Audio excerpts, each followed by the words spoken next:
Hello বন্ধুরা, Pamela সেচিলো সবাইকে স্বাগত। আজ আমি তোমাদের জন্য নিয়ে চলে এসেছি আলু দিয়ে চিকেনের পাতলা ঝোলের রেসিপি, যেটা তোমরা ভাত, ফ্রাইড রাইস, পোলাও যে কোনো কিছুর সাথেই খুব সুন্দরভাবে খেতে পারবে।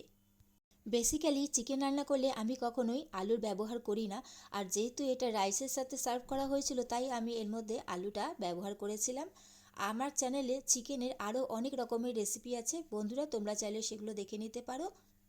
ঠিক তেমনই আজকের চিকেনটাও আমি একটু অন্যরকম স্টাইলে রান্না করেছি। আশা করছি তোমাদের সবার খুবই ভালো লাগবে। চলো তাহলে কথা না বাড়িয়ে শুরু করা যাক আজকের রেসিপি।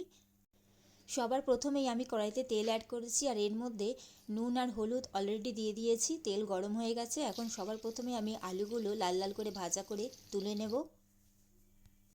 আলুগুলো দেখো লাল লাল করে ভাজা হয়ে গেছে। এখন আলুটা আমি তেল থেকে তুলে নেব।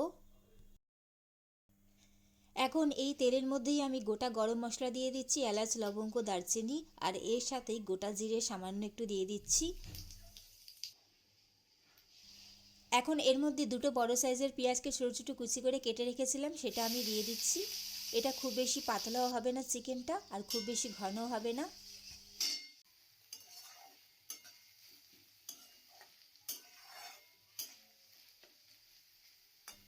এখন এর মধ্যে আমি সামান্য একটু চিনি দিয়ে দিচ্ছি, যাতে কালারটা সুন্দর হয়।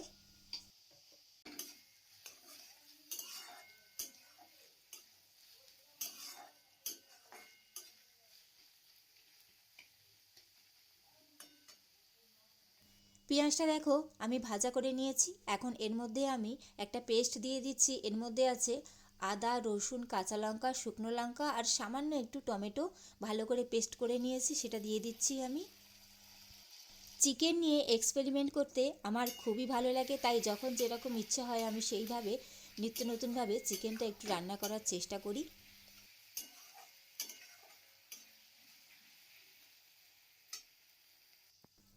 দেখো আদা রসুন দিয়ে পেঁয়াজটা ভালো করে কষিয়ে নিয়েছি। এখন এর মধ্যে আমি একটা ছোট্ট টমেটোকে কুচি করে কেটে রেখেছিলাম, সেটা দিয়ে দিলাম। এখন যতক্ষণ না টমেটোটা গলছে ততক্ষণ এটা আমি ভালো করে একটু কষিয়ে নেব।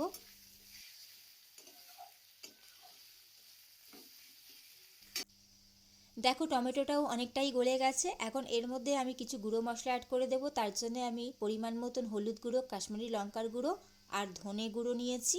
এখন এর মধ্যে আমি মশলাটা দিয়ে দিচ্ছি।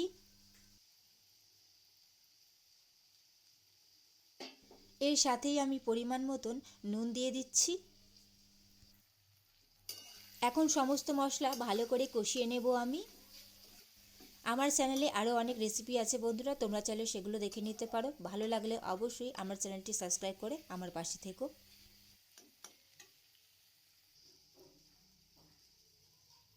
অন্যদিকে দেখো আমি চিকেনটা ভালো করে ধুয়ে এর মধ্যে টক দই দিয়ে ম্যারিনেট করে রেখেছি, আর আধা ঘন্টা এটা ম্যারিনেট করে রাখতে হবে যাতে চিকেনটা সফট হয়।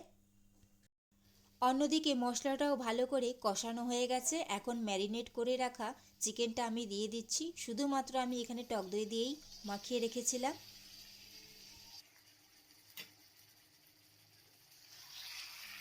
এখন ঢাকা দিয়ে দিয়ে চিকেনটা আমি ভালো করে কষিয়ে নেব, কারণ যত বেশি কষানো হবে তত কিন্তু মাংসতে টেস্টটা ভালো হয়। তো হাতে সময় নিয়ে আমি মিনিমাম 15 থেকে 20 মিনিট ভালো করে কষিয়ে নেব ঢাকা দিয়ে দিয়ে। 10 মিনিট কষিয়ে নিয়েছি। এখন ঢাকা খুলে আবারও একটু নাড়াচাড়া দিয়ে দিতে হবে ভালো করে। আর দেখো তেলগুলো ভেসে উঠেছে।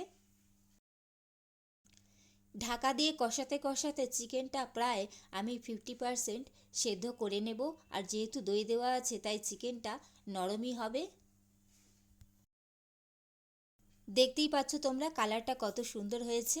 এখন চিকেনের মধ্যে ভেজে রাখা আলুগুলো আমি দিয়ে দিচ্ছি। আলুটা দিয়েও চিকেনের সাথে আমি আরও 5 মিনিট মতন এটা কষিয়ে নেব।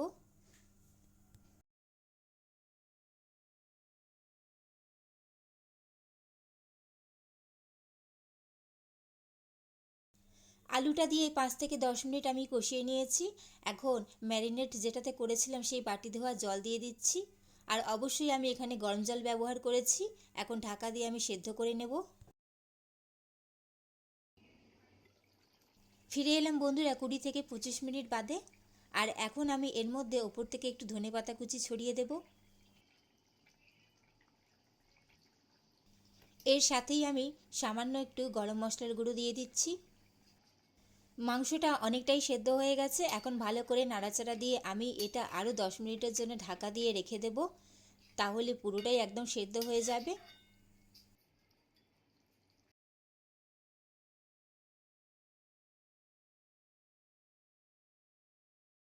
ফিরে এসেছি বন্ধুরা ঠিক 10 মিনিট বাদে।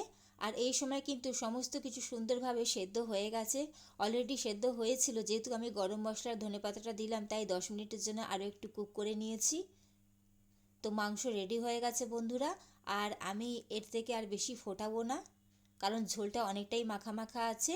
খুব বেশি পাতলাও আমি বানাইনি আর খুব বেশি ঘনও বানাইনি।